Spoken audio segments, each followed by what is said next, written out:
তাঁতশালত সপোন ৰচি বস্ত্ৰশিল্পৰ জৰিয়তে স্বনিৰ্ভৰশীলতাৰ বাট বুলিছে ৩৯০গৰাকী শিপিনীয়ে। ৰহাৰ আমনিশালীৰ লখিমী বোৱাকটা সমবায় সমিতিয়ে দেখুৱাইছে অনন্য নিদৰ্শন। ২০১০ চনত উদ্যমী মহিলা ৰাণু দাসৰ নেতৃত্বত ১০গৰাকী মহিলাই আৰম্ভ কৰা এই প্ৰতিষ্ঠানে বয়নশিল্পৰ ক্ষেত্ৰখনত নতুন জোৱাৰ আনিবলৈ সক্ষম হৈছে। আৰু এই সন্দৰ্ভত এক প্ৰতিবেদন আগবঢ়াইছো অসীম চেত্ৰীৰ।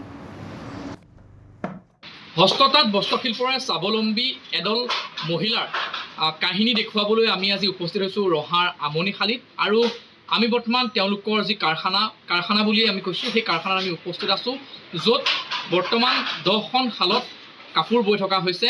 10খন শালৰ লগত জড়িত হৈ আছে প্ৰায় ৩৯০গৰাকী মহিলা। আৰু এই মহিলাসকলেৰে আচলতে গঠিত যি সমবায়টোৰ নাম হৈছে লখিমী বোৱাকটা সমবায় সমিতি। আৰু এই লখিমী বোৱাকটা সমবায় সমিতিত এতিয়া ৩৯০গৰাকী মহিলা জড়িত হৈ আছে। যি সমবায়খন আৰম্ভ হৈছিল ২০১০ চনত 2খন শাল আৰু 10গৰাকী মহিলাৰে গঠিত হৈছিল এই সমবায়খন। আৰু 10 চনতে আৰম্ভ কৰা এই সমবায়খনত বৰ্তমান প্ৰায় 10খন শাল আৰু ৩৯০গৰাকী মহিলা স্বাৱলম্বী হৈছে। আমি পৰিৱেশ দেখুৱাইছোঁ তেওঁলোকৰ যি বোৱাকটা ঘৰ, সেই ঘৰত আমি উপস্থিত আছোঁ। তেওঁলোকৰ শালৰ পৰিৱেশ আমি দেখুৱাম। তেওঁলোকে বৰ্তমান আচলতে তেওঁলোকৰ যি কৰ্মব্যস্ততা, সেই কৰ্মব্যস্ততা আমি দেখুৱাইছোঁ।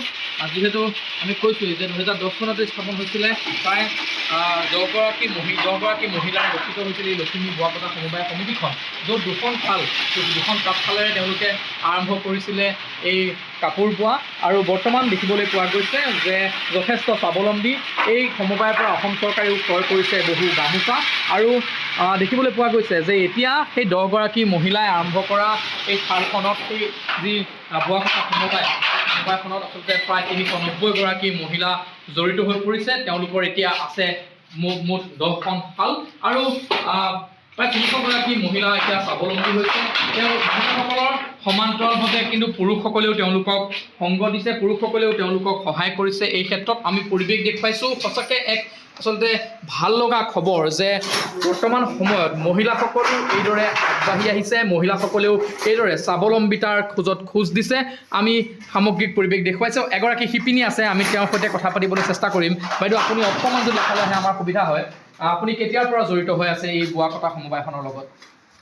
আজি মোৰ 7 মাহমান হৈছে বাৰু। তাৰপিছত মই ফাৰ্ষ্ট গামোচা বৈছিলোঁ, তাৰপিছত গামোচা যদি হ'ল এতিয়া চল বৈ আছোঁ। তাৰপিছত আহি ভালেই লাগিছে বাৰু, শিকিম বুলি আহিছোঁ, নিজেও কিবা এটা কৰিব পাৰিছোঁ। কি আপোনালোকে ইয়াত বয়?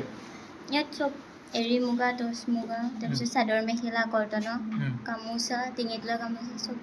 যিহেতু এতিয়া মহিলা স্বাৱলম্বিতাৰ কথা চাৰিওফালে অসম চৰকাৰেও কৈ আছে মহিলাক উদ্যমী হ'বলৈ, সেইখিনি সময়ত দেখিবলৈ পোৱা গৈছে যে একাংশ যুৱক যুৱতীয়ে কিন্তু কৰ্মসংস্থাপনৰ সন্ধানত বহিৰাজ্যলৈ যায়, বাহিৰত গৈ কাম কৰে।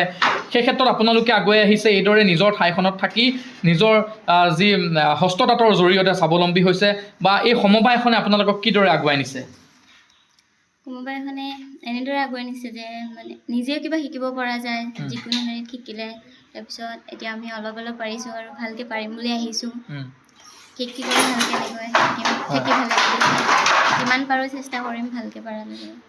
নিশ্চয়কৈ আমি আৰু এগৰাকী ব্যক্তি আছে, এই ব্যক্তিগৰাকীৰ সৈতে আমি কথা পাতিবলৈ চেষ্টা কৰিম। তেওঁ দীৰ্ঘদিন ধৰি আমি জানিব পৰা মতে তেওঁ দীৰ্ঘদিন ধৰি এই সমবায়খনৰ লগত জড়িত হৈ আছে।